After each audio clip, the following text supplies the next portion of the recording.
As many of you know, Dad was women's soccer and softball coach at Mercer for many years.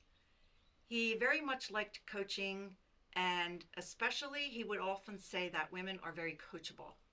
He enjoyed giving women the opportunity to excel in more than one sport, their favorite sport. So many of the athletes chose to go from soccer to softball and vice versa. And that made the team stronger, and they enjoyed doing that.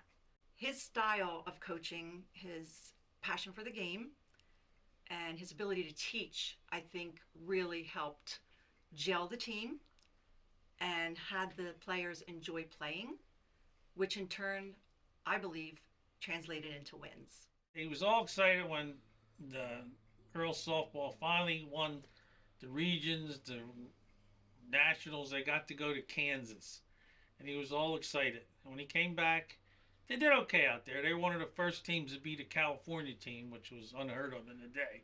I know he was very proud of that.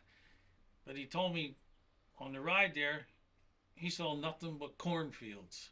And then they came to a field. He said, I think that's all it's out there is cornfields. But they did have good steak, he said. I learned all about fundamentals from him. So, you may not even be the most athletic or talented person, but if you're doing everything the right way and you're really working at things, it can really bring out the best in you. And he would really drill that into me.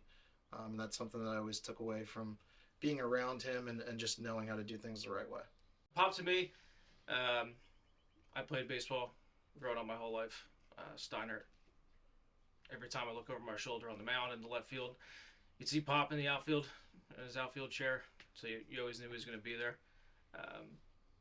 Somebody you could always bounce ideas off of, as a pitcher.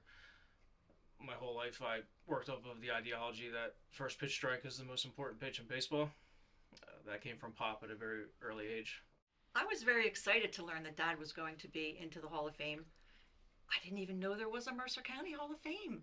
So when I found out, I was very happy. He wasn't one for the limelight, so he'd be a little nervous on what he was going to say. I'm sure he wouldn't talk too long, and he'd just thank everybody, and he'd be all excited. And I recognized so many names in all the categories, and just knew that he would be very happy to learn that he would join those people.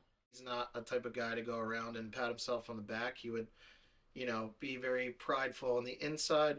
And then if we got into the car and it was just me and him, he would say, Sean, what the hell do I have to do to get in the first class here?